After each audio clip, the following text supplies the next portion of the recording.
Hello friends, welcome to सम्यक। आज हम फिर से डिस्कशन लेकर आए हैं द हिंदू के ऊपर फॉर May 17।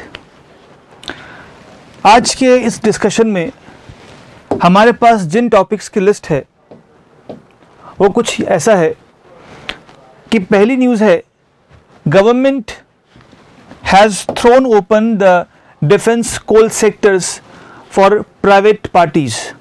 आप देखिए, दरअसल क्या है कि सरकार ने कुछ क्षेत्रों को प्राइवेटाइजेशन की ओर, प्राइवेट प्लेयर्स की ओर धकेला है, उनको प्राइवेट प्लेयर्स के लिए खोला है।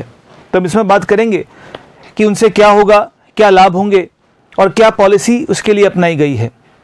तो चूंकि ये मुद्दा पॉलिसी का है तो हमारी एग्जामिनेशन में पेपर 2 में काम आएगा और इकोनॉमी का भी है, इसलिए पेपर 3 में काम आएगा। 1991 के बाद एक प्रकार का बड़ा रिफॉर्म आपको देखने को मिलेगा। सो हम कह सकते हैं कि it's a kind of liberalisation, एक प्रकार का उदारीकरण भी का दौर आप इसमें देख सकते हैं। और ये न्यूज़ सारी आपको पेपर 1 में पेज 1 में हिंदू के मिल जाएगी। नेक्स्ट हमारे पास जो न्यूज़ है वो लगभग सिमिलर सी है कि डोमेस्टिक डिफेंस प्रोक्योरमेंट, मतलब सरकारें अब घरेलू बाजारों से डिफेंस के हथियारों को परचेज करेगी और उस परचेज के लिए एक अलग बजट का प्रावधान किया गया है। तो यहाँ पर भी हम बात करेंगे कि उससे क्या फ़ायदे होंगे इत्यादि। और ये चूँकि बात खरीद की है, बजट की है, इसलिए इकोनॉमी का पार्ट है जो पेपर 3 में काम आएगा। एक क्वेश्चन बहुत पहले इस पर आ भी चुका है कि डिफेंस में मेक इन इंडिया आने से क्या फ़ायदे होंगे। ये आपको हिंदू के पेज नंबर 6 पर मिल जाएगा। अगली खबर हमारे सामने दरअसल एक अंतर्राष्ट्रीय व्यापार समझौते को लेकर है, जिस पर भारत ने अभी तक हस्ताक्षर नहीं किए हैं, जिसे कहा जाता है RCEP। तो हम बात करेंगे कि भारत ने RCEP को ज्वाइन क्यों नहीं किया, और चूंकि ये RCEP काफ़ी देशों का समूह है तो इससे भारत और उन देशों के बीच में अंतर्राष्ट्रीय संबंधों पर भी फर्क पड़ेगा। तो इसे पेपर 2 में शामिल किया गया है और चूंकि व्यापार की संधि है इसलिए पेपर 3 का भी भाग बनेगा और ये हिंदू के पेज नंबर 7 पे आपको मिल जाएगा। अगली खबर हमारे सामने, coal minerals reforms to reduce imports. सरकार ने कहा है, सरकार ने पॉलिसी अनाउंसमेंट्स किए हैं ताकि भविष्य में हम कोयले के, मिनरल्स के आयात को घटाएंगे। जब आयात घटेगा तो ऑफकोर्स हमारे चालू खाते घाटे में भी गिरावट आएगी, जो अच्छी चीज़ है। इससे हमारे फॉरेक्स में बढ़ोतरी मिलेगी। तो ये पूरा जो पार्ट है वो पेपर 3 इकोनॉमी में इंपॉर्टेंट रहेगा और ये चालू खाते घाटे से लिंक्ड मुद्दा है। अगर क्वेश्चन आता है कि भारत में चालू खाते घाटे को कम करने के लिए क्या प्रयास किए जाने चाहिए या क्या प्रयास किए गए हैं, तो इसका इस्तेमाल आप एज इट इज कर सकते हैं और न्यूज़पेपर में आपको ये 10वें पेज पर मिल जाएगा। अगली खबर दरअसल सिविल एविएशन को लेकर है।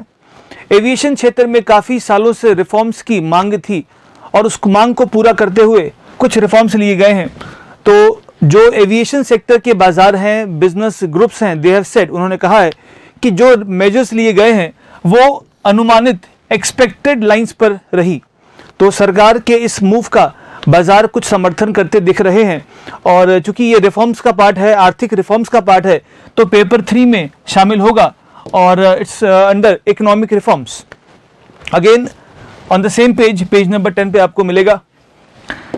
अगली जो न्यूज़ है दरअसल एक क्वेश्चनएयर है, हिंदू में आया हुआ है कि इसमें डिस्कस किया जाएगा कि इस समय सरकार ने जो रिफॉर्म्स लिए हैं लघु उद्योगों के लिए वो कैसे उनको लाभ पहुंचाएंगे।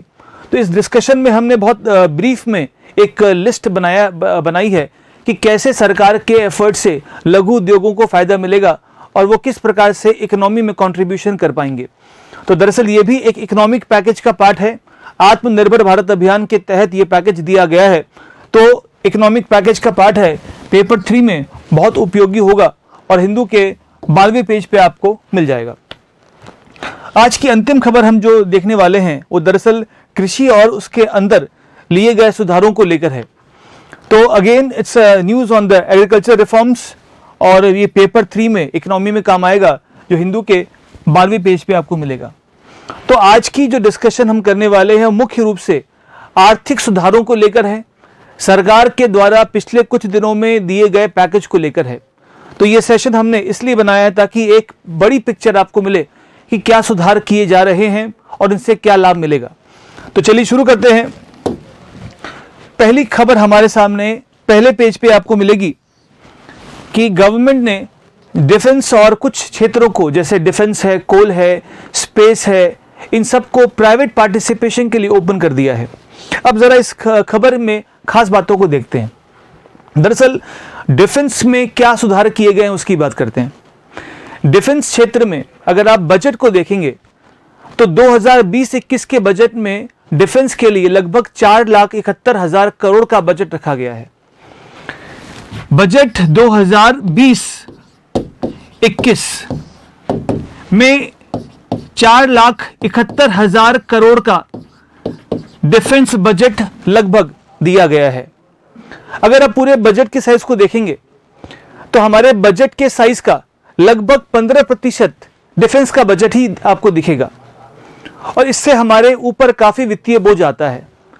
हमारे डिफेंस की एक बड़ी जो बड़ा पार्ट है उसका, वो हम आयात करते हैं, इंपोर्ट करते हैं। अगर हम डिफेंस के उत्पाद को या डिफेंस के इक्विपमेंट को देश में ही बनाएंगे तो हमारे ऊपर वित्तीय बोझ कम होगा। पहली बात तो ये, हम जब चीजों को आयात करते हैं तो हमारे घर से, हमारे देश से विदेशी मुद्रा का पलायन होता है, वो भी कम होगा। तीसरी बात, डिफेंस का संबंध केवल इकोनॉमी से नहीं है।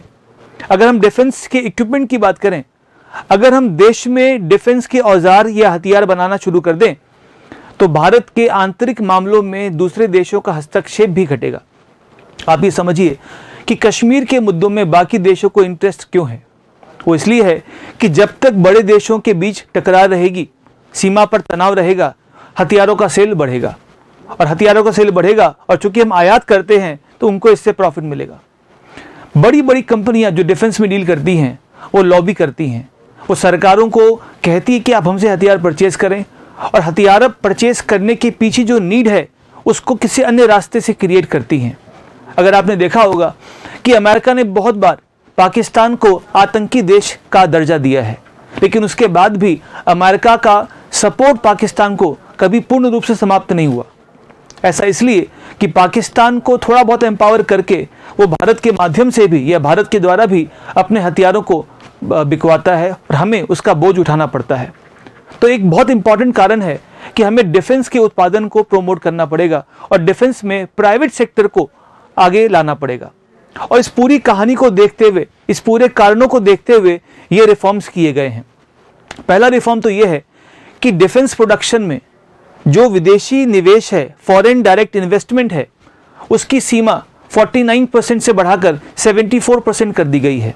इसका मतलब ये हुआ कि किसी घरेलू कंपनी में पहले 49% तक का निवेश विदेशी कंपनियां कर सकती थी, जो अब 74% कर पाएंगी। अब यहाँ पे दो मुद्दे हैं। जब एफडीआई आता है उसके दो रूट्स हैं, ऑटोमेटिक रूट, अप्रूवल रूट। यदि कोई निवेश ऑटोमेटिक रूट से आता है तो उस निवेश को आने से पहले सरकार की परमिशन लेनी नहीं पड़ती। अगर ऑटोमेटिक रूट की सीमा से बियॉन्ड निवेश होगा तो सरकारें उस इन्वेस्टमेंट के कारणों को देखेंगी और उसके बाद अप्रूवल देंगी, तब वो निवेश होगा। पहले क्या था कि 49% तक भारतीय डिफेंस कंपनीज में निवेश ऑटोमेटिक रूट का था, किंतु अप्रूवल रूट से 100% था। इसका मतलब यह हुआ कि विदेशी कंपनियां हमारे डिफेंस कंपनीज में 100% तक निवेश कर सकती थी, लेकिन 49% के बियॉन्ड उनको सरकार से परमिशन लेने की आवश्यकता होती थी। आज भी 100% तक वो निवेश कर सकती हैं, लेकिन 74% तक के निवेश के लिए उनको सरकारों से परमिशन लेने की आवश्यकता नहीं पड़ेगी। ये इस पूरे रिफॉर्म का मतलब है। तो 49% से बढ़ाकर 74% तक एफडीआई को ऑटोमेटिक रूट से किया गया है। इसका फायदा ये होगा कि निवेशकों में भारत में निवेश करने का प्रोत्साहन मिलेगा, क्योंकि उस कंपनी में वो अपनी ओनरशिप बढ़ा सकते हैं। ओनरशिप बढ़ाने का एक रीज़न ये है कि जब किसी कंपनी में आपकी ओनरशिप ज़्यादा होती है तो उस कंपनी के उत्पादों के लिए, उनके डिज़ाइंस के लिए, उनकी कीमतों के लिए जो मुख्य निर्णय है वो आप कर सकते हैं। कोई विदेशी कंपनी जो सालों से रिसर्च करती है, एडवांस वेपन्स बनाती है, वो चाहेगी कि जिस कंपनी ने रिसर्च किया हो वो किस कीमत पे माल बेचे उसको भी हम तय करें, और इसीलिए उनको एक बड़ी ओनरशिप देने के लिए ये रिफॉर्म किया गया है ताकि वो निवेश करने के लिए इच्छुक हों। पहली बात तो ये थी। दूसरी बात, देश में वेपन्स का जो उत्पादन है उसको बढ़े, इसके लिए कुछ वेपन्स के लिए सरकार नेगेटिव लिस्ट लेकर आएगी। नेगेटिव लिस्ट का मतलब ये होगा कि उन लिस्ट में जिन हथियारों को शामिल किया जाएगा वो कभी भी बाहर से आयात नहीं होंगे, हर हाल में भारत को ही बनाना पड़ेगा, भारत में ही बनना पड़ेगा।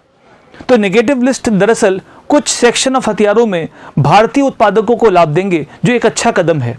तो पहली न्यूज़ एफडीआई को बढ़ाना, जो निवेश को बढ़ाएगी। दूसरा, डोमेस्टिक प्रोडक्शन को बढ़ाना और कुछ हथियारों में हमारे अपने उद्योगों को प्रोत्साहन देना एक अच्छा मूव कहा जा सकता है।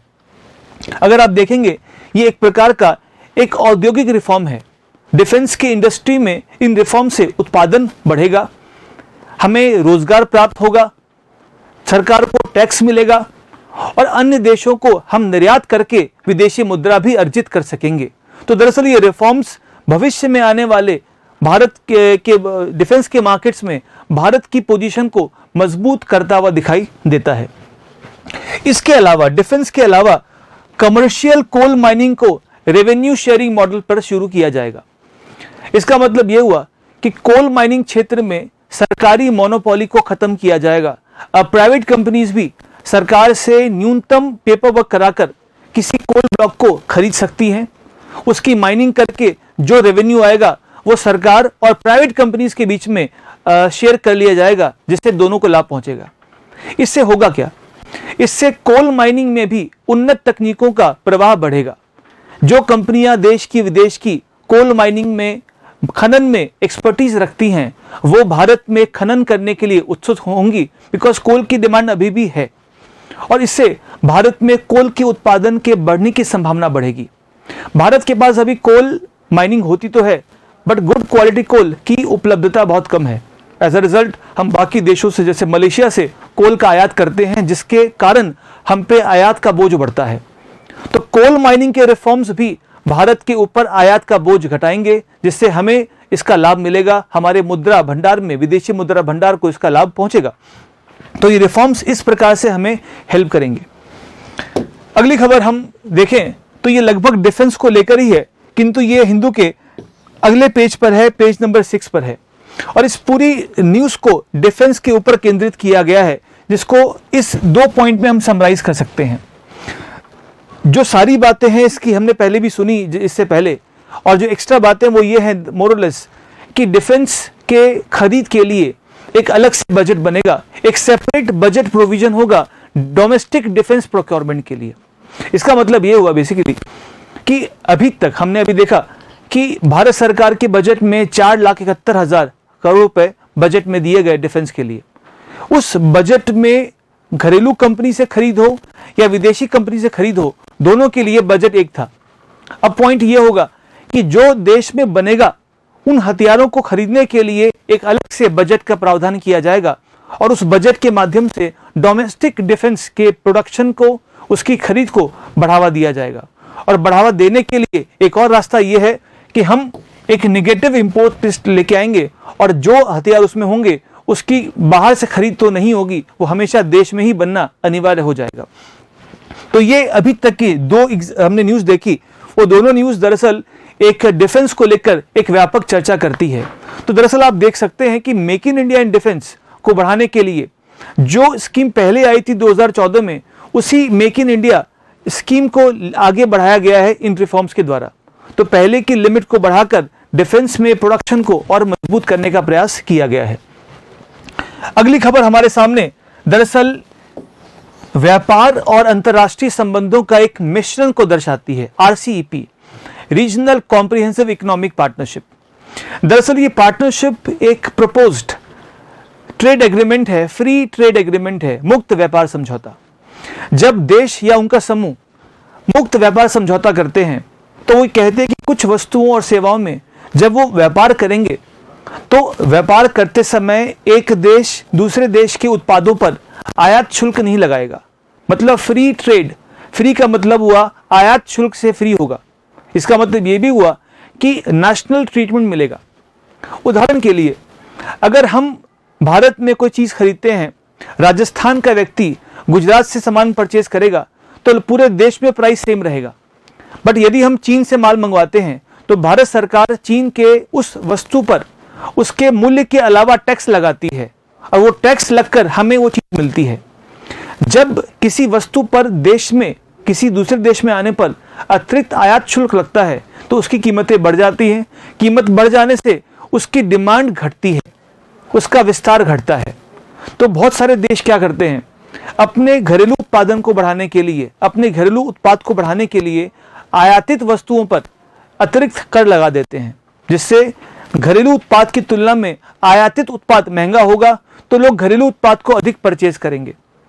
जब देशों में ट्रेड बढ़ता है तो देश चाहते हैं कि हम सब के बीच में ऐसी कोई बाधा ना हो और वो चाहते हैं कि हमारे उत्पाद पर आप भी कोई टैरिफ ना लगाएं और हम भी आपके उत्पाद पर टैरिफ नहीं लगाएंगे।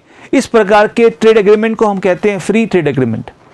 अब एशिया पैसिफिक क्षेत्र में हमने परसों जब डिस्कशन किया था तो मैप में देखा था एशिया पैसिफिक क्षेत्र क्या है।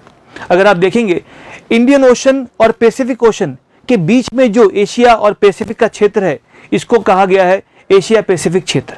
अगर आप ऊपर से देखेंगे तो भारत के साथ साथ दक्षिण पूर्वी एशिया, ऑस्ट्रेलिया का जो पूरा बेल्ट है ये एशिया पैसिफिक क्षेत्र है। इस एशिया पैसिफिक क्षेत्र के बीच में बहुत पहले से वार्ता चल रही थी कि हमें एक मुक्त व्यापार समझौता करना है ताकि हमारे बीच में व्यापार फ्री होकर हो सके और देश परस्पर इस पे ग्रो कर सके।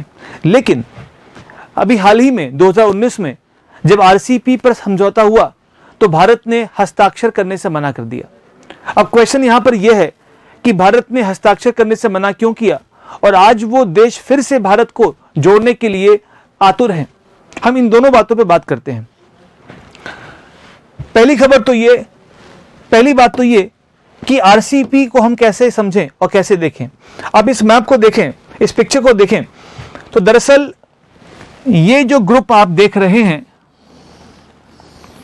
ये आसियान देशों का है। जो दक्षिण पूर्वी एशिया के 10 देशों का समूह है उसको आसियान कहते हैं। साउथ ईस्ट एशिया, दक्षिण पूर्वी एशिया के नेशंस का एसोसिएशन आसियान कहलाता है।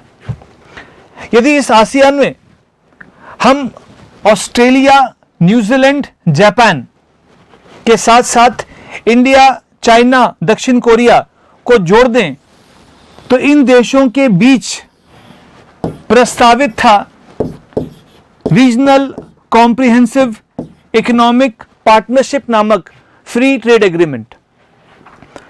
इन 16 देशों में आप देखें 10 आसियान देश, 3 ये और 3 ये, इन 16 देशों के बीच में प्रस्तावित था आरसीईपी, किंतु भारत ने इस पर हस्ताक्षर नहीं किया।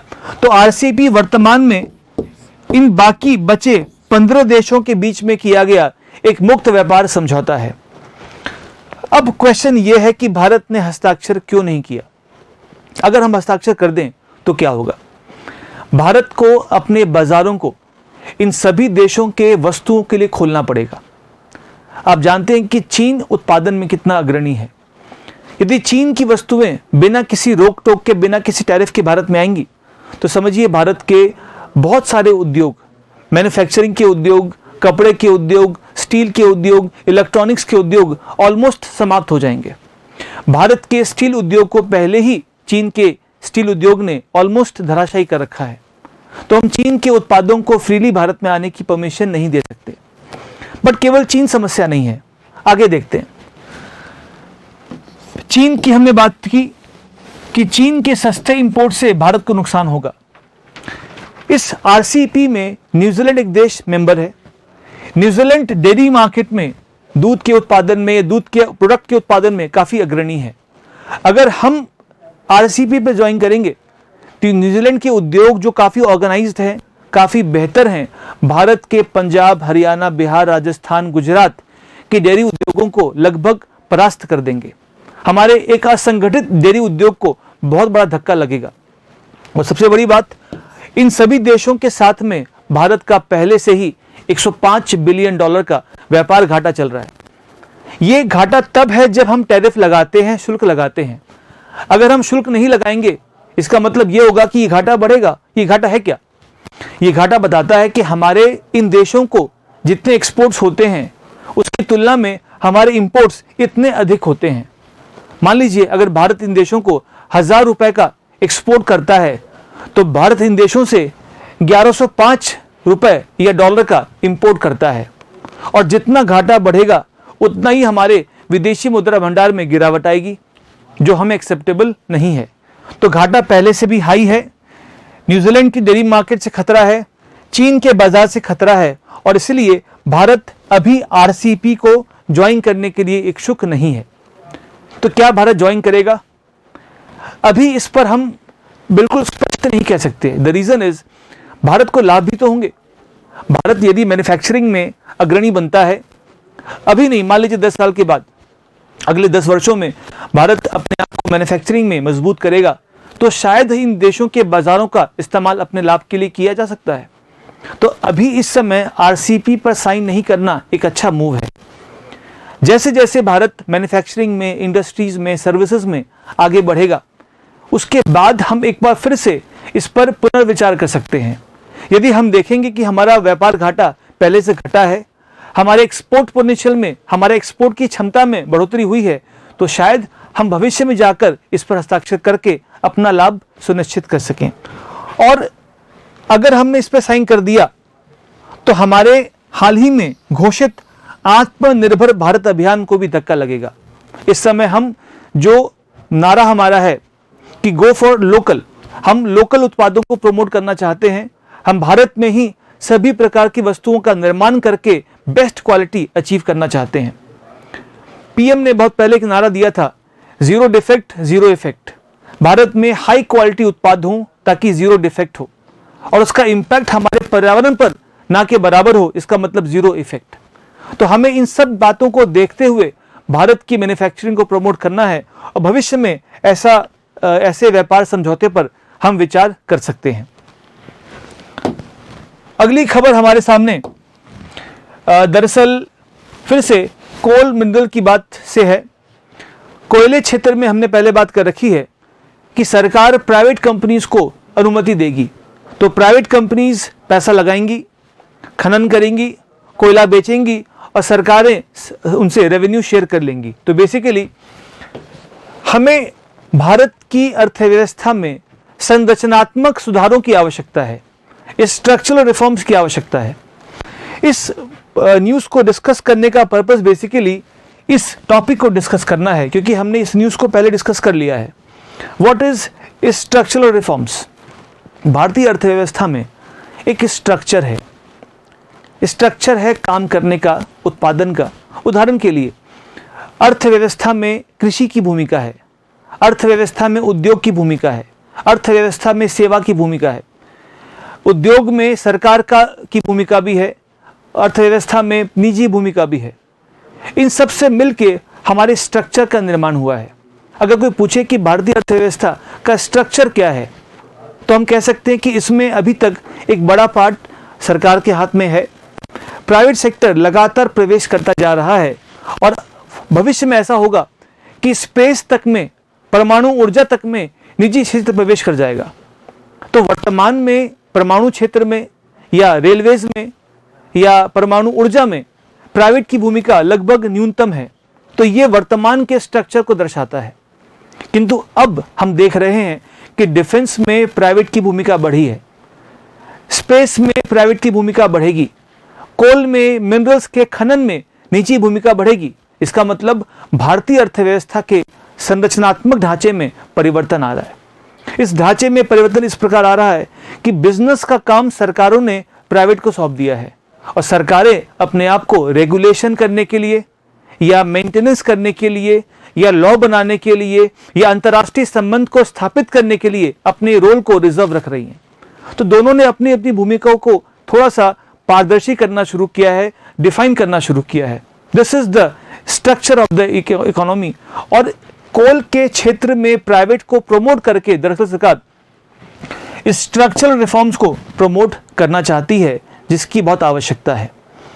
तो इससे होगा क्या? यदि कोल माइनिंग में हम प्राइवेट सेक्टर को प्रमोट करेंगे तो प्राइवेट सेक्टर जब आएंगे तो बहुत सारे सेक्टर्स आएंगे, बहुत सारी कंपनीज आएंगी, एज अ रिजल्ट कंपटीशन भी आएगा। सरकारें दरअसल मोनोपोलिस्टिक बॉडी होती हैं, उनकी भूमिका अर्थव्यवस्था में एक छत्र राज्य की रूप में होती हैं, उनका एकाधिकार होता है। लेकिन जैसे ही प्राइवेट कंपनीज आती हैं वैसे ही कंपटीशन बढ़ता है, और जहां कंपटीशन होता है वहां पे गुणवत्ता अपने आप बढ़नी शुरू हो जाती है। कंपटीशन होगा तो निवेश बढ़ेगा, कार्यों में ट्रांसपेरेंसी आएगी, नौकरशाही की समस्या भी कम आएगी, रेड टेपिज्म, लाल फीताशाही भी कम आएगी। इससे माइनिंग बढ़ेगी और जो फायदे होंगे हमने देखे कि इससे उत्पादन बढ़ेगा, हमारा एक्सपोर्ट बढ़ सकता है, हमारे कोयले के आयात में हमारी गिरावट आएगी और विदेशी मुद्रा भंडार को लाभ मिलेगा। भविष्य में कोल गैसिफिकेशन से जो गैस प्राप्त होगी, जो प्राकृतिक गैस प्राप्त होगी, उसका इस्तेमाल एक्चुअली हम फर्टिलाइजर के, उर्वरक के उद्योगों में लगा सकते हैं। ऐसा बहुत सारा कोयला होगा जिसका इवैक्यूएशन करना पॉसिबल नहीं है, उस कोयले को गैस में कन्वर्ट करके जो नेचुरल गैस निकलेगा, मीथेन निकलेगी, उस मीथेन का इस्तेमाल दरअसल हम फर्टिलाइजर्स के उद्योग में कर सकते हैं। अभी वर्तमान में हम काफ़ी देशों पर निर्भर हैं प्राकृतिक गैस के आयात के लिए। जैसे ईरान से हम गैस परचेज करते हैं, उस गैस को परचेज करके हम अपने उद्योगों में इस्तेमाल करते हैं। उस गैस से ऊर्जा बनती है, उस गैस का ट्रांसफॉर्मेशन होता है अलग अलग केमिकल्स में। तो कोल में अगर निवेश बढ़ेगा तो न केवल कोयला निकलेगा, बल्कि जो कोयला निकल नहीं पा रहा उसे गैसिफिकेशन के माध्यम से गैस में कन्वर्ट करके उद्योगों में इस्तेमाल किया जा सकेगा। तो ये इस न्यूज़ के माध्यम से हमने देखा कि इतने लाभ इसमें मिलेंगे और ये अर्थव्यवस्था में संरचनात्मक रिफॉर्म्स हमें देखने को मिलेगा। अगली खबर हमारे सामने दरअसल एविएशन क्षेत्र से आ रही है। नागरिक उड्डयन कहते हैं इसको, सिविल एविएशन क्षेत्र। इसमें एक बहुत इंपॉर्टेंट न्यूज़ है जो हम देखने वाले हैं। सिविल एविएशन क्षेत्र को रिफॉर्म्स की बहुत आवश्यकता रही है। भारतीय एयर स्पेस, अगर हम भारत की बात करें तो भारत का जो लैंड क्षेत्र है उसके ऊपर जो एयर में स्पेस है उसे एयर स्पेस कहते हैं। हालांकि इसकी बहुत टेक्निकल डेफिनेशंस हैं, उस पर हम अभी जाएंगे नहीं। लमसम अगर हम बात करें तो हमारे लैंड के ऊपर लगभग कुछ किलोमीटर्स तक का जो स्पेस है उसे एयर स्पेस कहते हैं और ये देश के अंतर्गत आती है। इस एयर स्पेस में कौन से विमान फ्लाई करेंगे, कौन से नहीं करेंगे, ये कंट्रीज तय करती हैं। आपने सुना होगा कि बालाकोट मिशन के बाद पाकिस्तान ने अपना एयर स्पेस इंडिया के एयरलाइंस के लिए बंद कर दिया। तो हमारे सारे प्लेन्स जिन्हें गल्फ जाना था वो दरअसल घूम के जाते हैं, ताकि पाकिस्तान ने एयर स्पेस उसका बंद कर रखा है। तो हमें एयर सेक्टर में, एयर स्पेस में, एविएशन में रिफॉर्म्स की बहुत ज़रूरत है। सरकार ने पूरा क्लियर नहीं किया, किंतु अभी तक इतना बताया है कि हमारे एयर स्पेस का 60% अभी तक अंडर यूटिलाइज्ड है। मतलब हमने उसकी क्षमता का 60% अभी तक इस्तेमाल नहीं किया। अगर हम एयर स्पेस खोलने को लिबरलाइज करते हैं तो काफ़ी विमानों का पैसेज हो सकेगा और उस पैसेज से दरअसल एयरपोर्ट्स की कमाई होगी। एयरपोर्ट्स कमाते हैं बहुत बार प्लेन के लैंडिंग फीस से, टेक ऑफ फीस से या मेंटेनेंस चार्जेस से। तो भारतीय एयर स्पेस में जब लिबरलाइजेशन होगा, एक ओपननेस आएगी, उससे हमें उसका लाभ मिलेगा। पहली चीज़ तो ये। दूसरी बात ये है कि manufacturing, repair, overhaul, manufacturing, repair, overhaul, a kind of transformation. वर्तमान में भारत के सभी एयरलाइंस किसी प्रकार की मैन्युफैक्चरिंग के लिए, रिपेयर के लिए, ट्रांसफॉर्मेशन के लिए यूरोप या बाकी देश जाते हैं। दक्षिण कोरिया, सिंगापुर या यूरोप में जाकर वो रिपेयर करवाते हैं, मैन्युफैक्चरिंग करवाते हैं या फिर ट्रांसफॉर्मेशन करवाते हैं। भारत दरअसल इस इंडस्ट्री में अपना आधिपत्य जमाने का प्रयास कर रहा है।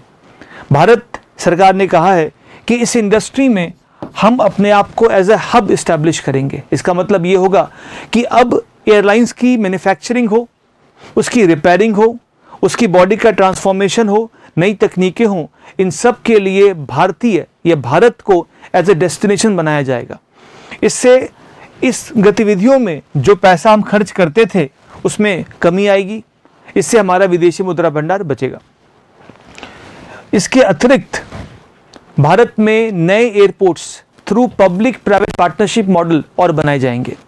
अब देखें, अगर इस सारी न्यूज़ को मैं समराइज करूं तो पहला हमने देखा कि सिविल एविएशन के लिए एयर स्पेस को लिबरलाइज करेंगे।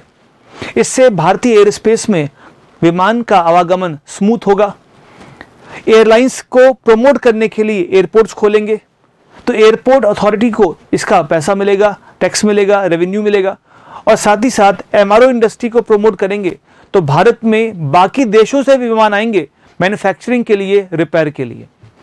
अमेरिका ने जिस प्रकार से ईरान पर बाकी देशों पर सैंक्शन लगा रखे हैं, उससे ईरान के विमान अभी मैन्युफैक्चरिंग के लिए बाहर जा नहीं सकते। अन्य देश भी यूरोप को महंगा जानकर वहां अपने एयरलाइंस नहीं भेजते हैं। अगर भारत एक टिकाऊ, सस्ता हब के रूप में उभरेगा तो पूरे एशिया ही नहीं बल्कि यूरोप और बाकी कॉन्टिनेंट्स के भी एयरलाइंस भारत में मैन्युफैक्चरिंग के लिए, रिपेयर के लिए आएंगे, जिससे उद्योग बढ़ेगा, निवेश बढ़ेगा, तकनीक बढ़ेगी, रोजगार मिलेगा और भारत की साख भी मजबूत होगी। अगली खबर हमारे सामने दरअसल एक न्यूज़ है, एक क्वेश्चनर है कि किस प्रकार से कोविड के समय सरकार ने जो रिलीफ दिया है उससे लघु उद्योगों को लाभ मिलेगा। इस न्यूज़ का डिस्कशन हमने पहले भी किया है, हमने कल भी किया, परसों भी किया कि सरकारों ने क्या लाभ दिए हैं, और उस सारी न्यूज़ को इस आर्टिकल के माध्यम से यहाँ पे हम समराइज कर देते हैं ताकि आपको याद रहे। सबसे पहली बात तो सरकारों ने या भारत सरकार ने 3 लाख करोड़ रुपए का एक फंड एलोकेट किया है। इससे क्या होगा? इस फंड से लघु उद्योगों को जो कुछ शर्तों को पूरा करते हैं उनको कोलैटरल फ्री लोन मिल सकेगा, मतलब बिना किसी गिरवी रखे उनको लोन मिलेगा। क्वेश्चन ये होता है कि अगर वो एमएसएमईज लोन चुका नहीं पाए तो भुगतान कौन करेगा? तो सरकार इसकी पूरी गारंटी लेती है। केंद्र ने कहा है कि एमएसएमईज को बिना किसी कोलैटरल के लोन दिया जाएगा और बैंकों को उस लोन के बदले केंद्र सरकार पूर्ण गारंटी देगी। मतलब बैंकों को इसका नुकसान या खतरा उठाना नहीं पड़ेगा, खतरा या नुकसान सरकार की जिम्मेदारी बनेगी। एमएसएमईज को लोन मिलेगा और ये उसकी शर्त है कि कौन से एमएसएमईज को लोन मिल सकेगा। जिन एमएसएमईज का टर्नओवर 100 करोड़ तक का है और अभी वर्तमान में उनका जो आउटस्टैंडिंग लोन है वो 25 करोड़ तक का है, वो अपने आउटस्टैंडिंग क्रेडिट का मतलब इस अमाउंट का 20% तक लोन प्राप्त कर सकते हैं। हालांकि ये डेटा एग्जाम के व्यू से इंपॉर्टेंट नहीं कह सकते, बिकॉज ये टेक्निकलिटी है। मेन चीज ये है कि आप एमएसएमईज को लोन उपलब्ध कराने के लिए सरकार ने एक फंड का निर्माण किया है और वो लोन का बैकअप, उसकी गारंटी केंद्र सरकार लेगी। इससे लगभग 45 लाख एमएसएमईज को फायदा पहुंचेगा और लगभग 11 करोड़ लोगों को इसका लाभ पहुंचेगा। इसके अलावा छोटे उद्योगों के जो ओनर हैं वो अपने ही उद्योग में अपनी ओनरशिप बढ़ा सकते हैं। इसके लिए सरकार उनको लोन देगी और 20,000 करोड़ रुपए इसके लिए आवंटित किए गए हैं। यदि उद्योगों के मालिक या प्रोमोटर अपनी ओनरशिप बढ़ाते हैं तो उस एमएसएमई में उनकी जो प्रयास हैं वो बढ़ते हैं, उस एमएसएमई के प्रति जो उनकी सीरियसनेस है वो बढ़ती है। एज अ रिजल्ट बैंकों के एनपीए खतरा कम हो जाता है। अगर आप देखें, अगर कोई कंपनी में आपकी ओनरशिप बहुत कम है, कंपनी लॉस में है, तो ऐसा देखा गया है कि उसके ओनर्स या उसके प्रोमोटर्स अपना स्टेक बेचकर उससे बाहर निकल जाते हैं और एज अ कॉरपोरेशन कंपनी के डेट्स एनपीए बन जाते हैं। तो सरकार ने ये फंड दिया है जिससे प्रोमोटर्स अपना शेयर उसमें बढ़ा सकेंगे, जिससे एमएसएमईज स्टेबल होंगी, प्रतिबद्ध होंगी, उत्पादन बढ़ेगा और बैंकों के एनपीए में भी कमी आएगी।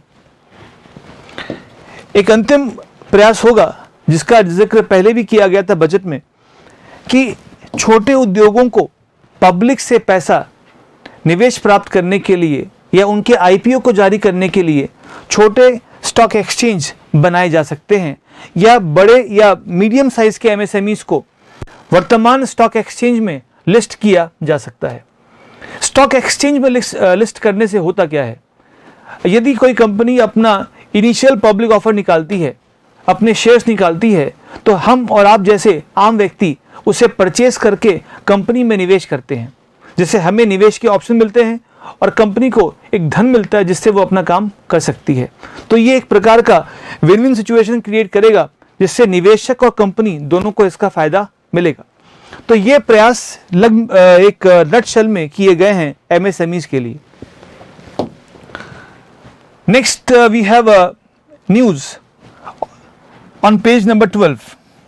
ये दरअसल हमारे डिस्कशन का ही पार्ट है, हमने पहले भी किया था कि कृषि में क्या रिफॉर्म्स किए गए हैं।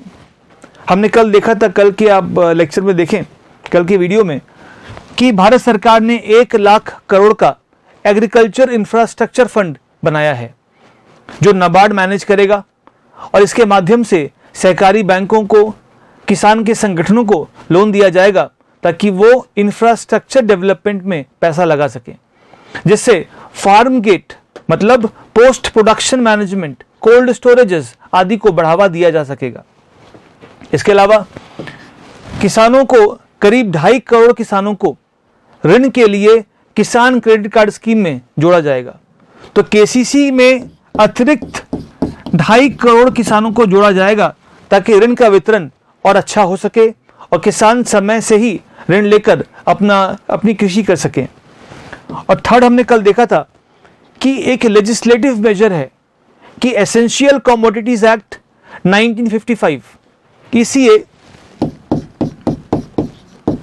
1955, इसको सरकार अमेंड करके 6 वस्तुओं को डीरेगुलेट करेगी, जैसे टमाटर है, प्याज है, या एडिबल ऑयल है, पल्सेस हैं, खाद्यान्न है। डीरेगुलेशन से क्या होगा कि किसान उसको कहीं भी बेच सकेंगे, किसानों के या बायर के स्टॉक होल्डिंग पर कोई लिमिट नहीं होगी। तो इन सब से अल्टीमेटली इंटर स्टेट ट्रेड को बढ़ावा मिलेगा, कृषि मार्केटिंग को बढ़ावा मिलेगा, एक्सपोर्ट को बढ़ावा मिलेगा और किसानों की आमदनी को बढ़ावा मिलेगा। तो ये रिफॉर्म्स अभी तक कृषि में किए गए हैं, हमने पहले भी देखा था और आज हमने केवल उसको रिपीट किया है, उसको समराइज किया है। अगली खबर फिर से एक बार हमारे प्रीवियस डिस्कशंस को लेकर है कि सेंटर के प्रावधानों से माइग्रेंट्स को क्या फायदा मिलेगा। हम लगातार देखते आ रहे हैं पिछले 3-4 वीडियो से कि माइग्रेंट के लिए काफ़ी काम किया गया है। जैसे उनके लिए प्रधानमंत्री गरीब कल्याण अन्न योजना को शुरू किया गया है। उनको प्रति व्यक्ति अगले 2 महीने तक 1 अप्रैल से 30 जून तक प्रति व्यक्ति प्रति माह 5 किलो खाद्यान्न और प्रति परिवार प्रति माह 1 किलो चने मिलेंगे, दालें मिलेंगी। इसके अलावा कुछ राज्यों ने जो ये माइग्रेंट्स हैं उनको कैश ट्रांसफर देना शुरू किया है। उनके लिए श्रमिक स्पेशल ट्रेन शुरू की है ताकि वो अपने घर पहुंच सकें। इन सब प्रावधानों को इसमें शामिल किया गया है। तो जिनके पास राशन कार्ड हैं वो पहले से ही खाद्य सुरक्षा अधिनियम में कवर्ड हैं, और जिनके पास राशन कार्ड नहीं था उनके लिए, जैसा मैंने कहा अभी, विशेष खाद्यान्न की व्यवस्था की गई है। श्रमिकों को नरेगा में अधिक रोजगार दिया जाएगा। राज्य कोशिश कर रहे हैं, प्लान कर रहे हैं कि नरेगा के अंतर्गत जो दिन की सीमा है उसको बढ़ाकर श्रमिकों को अधिक कार्य दिया जाए। अगस्त 2020 तक यह अनुमान है वित्त मंत्री का कि राशन कार्ड पोर्टेबिलिटी को पूरे देश में लागू कर दिया जाएगा। वन नेशन वन कार्ड को पूरे देश में लागू करने से कोई भी व्यक्ति किसी भी राज्य का क्यों ना हो दूसरे राज्य में जाकर अपने राशन कार्ड से राशन प्राप्त कर सकता है। इससे माइग्रेंट वर्कर्स को बहुत अधिक फायदा मिलने वाला है।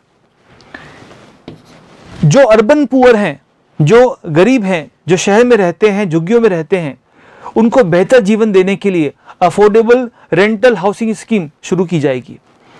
जितने भी बिल्डर्स हैं जो इसमें इच्छुक होंगे वो सरकार के साथ मिलकर बिल्डिंग्स का निर्माण करेंगे।